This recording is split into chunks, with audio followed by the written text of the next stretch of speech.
Hello and welcome back. My name is Allison and I'm very sorry for our unexpected March break. And unplanned. Everything was unexpected and unplanned. But basically the reason for it was a lot of things culminated in total project burnout and total project breakdown. So I'm just gonna apologize it because every time I try and say every take that I've been doing it just sounds like an excuse, so we're just gonna move on. If March was hard for you, I'm really sorry. It was for me too.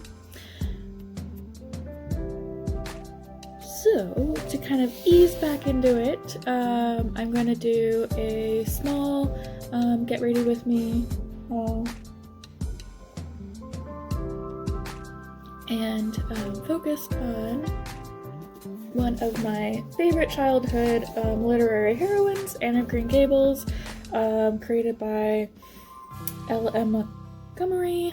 I forgot what her real name is. I think it's like Lauren or something, or Laura. I do remember that her middle name is Maud, and I think that's awesome. Anyways, growing up I actually never read the book. It wasn't a school requirement, and it was just one of those things that I was like, one day I will do it, and until some friends bought me this copy, which is gorgeous because it's got illustrations and stuff, and I'll show you that in just a moment. Look at that! Reader's Digest, you have a great copy here. I actually grew up watching the cartoon version on PBS. They did a really good job with it, and looking back on it, I feel like Anne and I are very kindred spirits.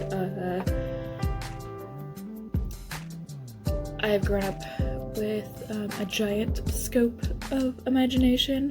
To quote our lovely redheaded heroine, constantly was, coming up with different ideas and different things and daydreaming all the time, which is why I'm very grateful to my Marilla or my mom for being super practical and, trying to not really teach me out of it in the way that Marilla does, but, help to keep me more grounded.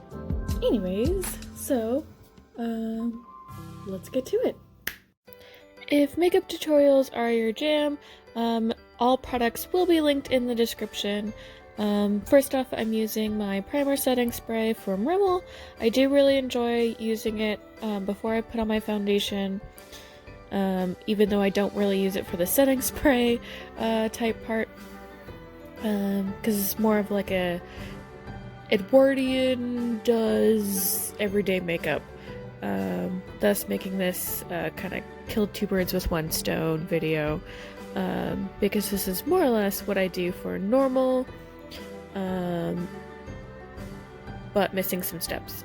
So now I'm using my Stay Matte foundation, even though I do have really dry skin. No one likes being shiny. So this is actually an old theater makeup trick that my mom taught me, that she learned from modeling school, but you put dots on all over your face and then kind of spread them out and blend them with a makeup sponge. And then I found out that it's a theater trick because a friend of mine and I went to the library and picked up some books on theater makeup. So, who knew?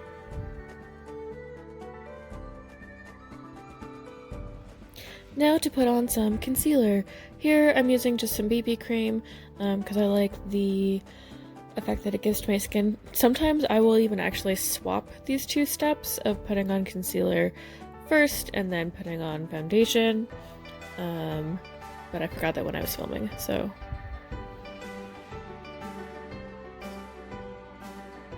And then when I apply, I just kind of dot it on places that I know need extra attention.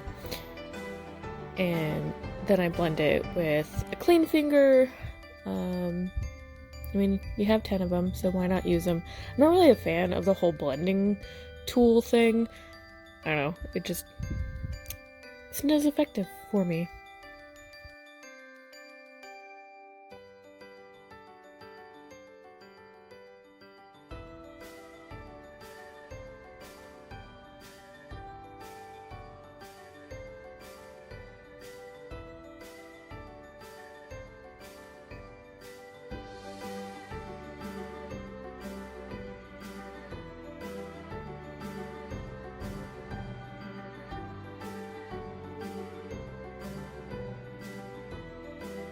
And now I'm going back and blotting with the Stay Matte foundation, just kind of make everything even.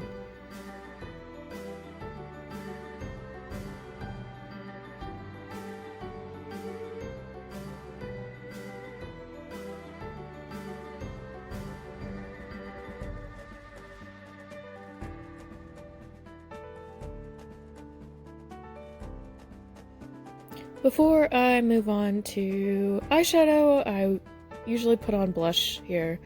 This is my e.l.f. blush. Also, fun fact, Edwardians really liked the whole rosy cheek rosacea look because it made them feel more healthy or look more healthy. So here I'm just kind of spreading it all over, and then definitely will use my fingers to kind of blend it in more.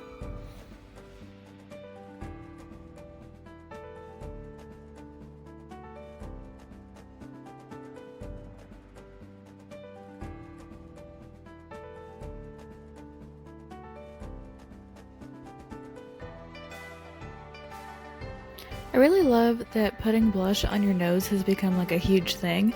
I don't really do this for normal makeup, but for like character makeup, I think it's just so cute. So definitely doing that here.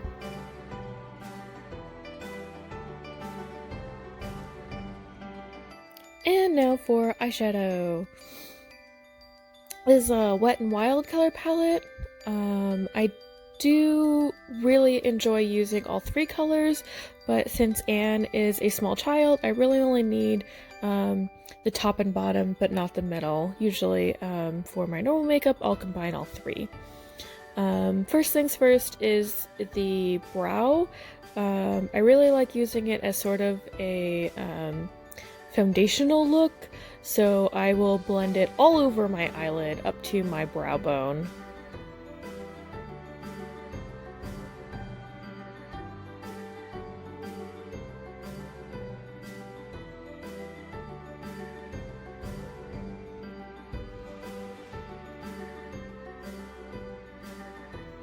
Once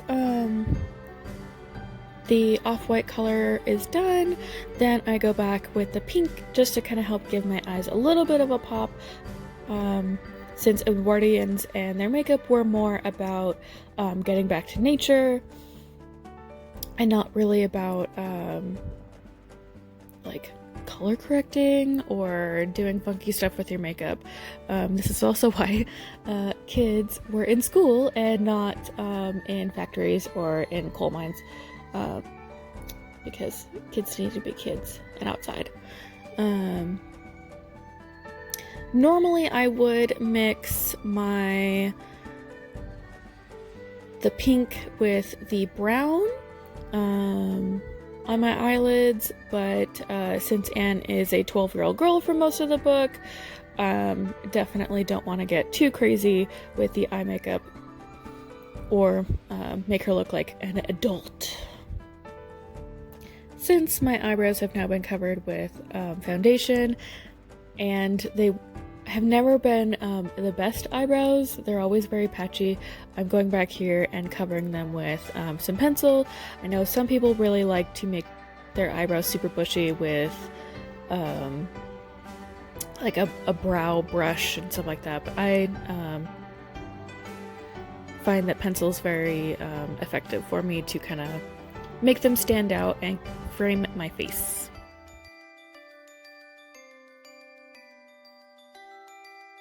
I don't really use the pencil as one would as like a pencil. I just kind of like use the pencil to fill in as well as highlight.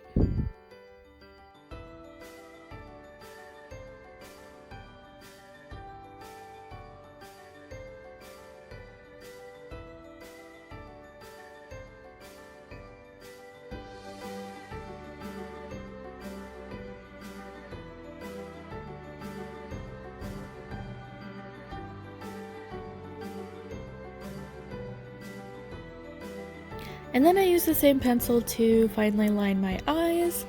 It is an eyebrow pencil, and also whenever I try to do more natural, subtle looks, like one would do for a 13-year-old girl, I tend to use brown. I do also use it for my everyday look, because I find it more subtle than, say, a black eyeliner pencil or a blue eyeliner pencil. Those just scream more makeup to me than using a brown pencil on my skin. Because I have really large almond eyes, I don't really need to use like a white eyeliner pencil on my waterline. You can if you want to create a large eye effect, but I don't really need to do that. And then I was going to use a different pencil, but this eyebrow eyeliner pencil is actually really versatile to help create freckles. At first I started to dab them on my nose, where I do have a lot of natural freckles to help kind of highlight them, but actually on my cheeks it wasn't quite showing up enough, so you do need to use like a twisting effect to get them to look a little bit more like stand out, and is described in the book as having a lot of freckles, so I did really enjoy that in the Netflix version.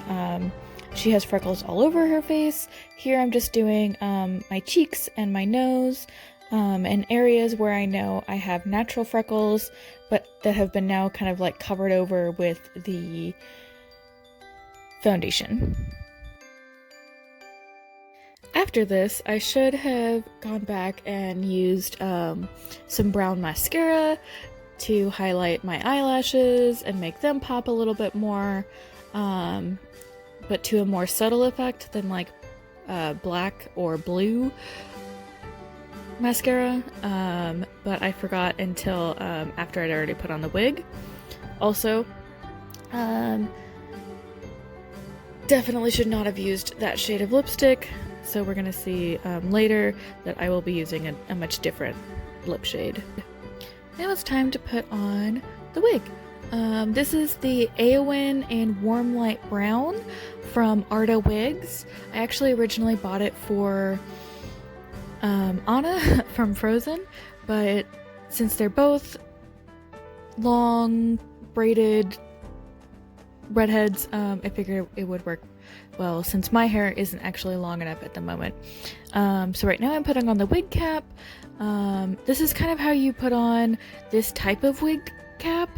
You first put it on like a necklace, and then you mold it over your hair, and then you flip the tail portion up, and then clip it with this type of barrette, and then close the barrette, and then your hair is secure. You can, if you have shorter hair, use hairspray to kind of keep all of the flyaways down, but this is just for a little home photo shoot, so there's no real point. I I found in order to keep the tangles out of a lot of long wigs, to put my wig on this way, you not flipping your head up and flipping the wig backwards and doing a whole Baywatch hair flipping thing, because otherwise it's a mess. So there we go. My wig's all on, everything's good, the tabs are where they're supposed to be, and now it's time to style and do the final reveal.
So I hope you had as much fun with that video as I did.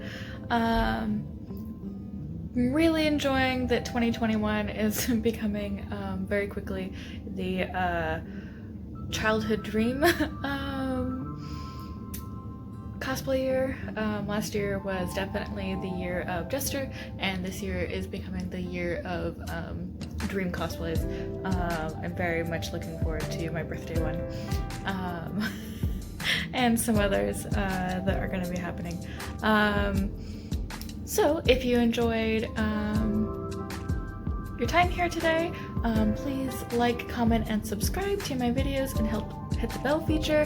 If you do, you will get notifications when I upload,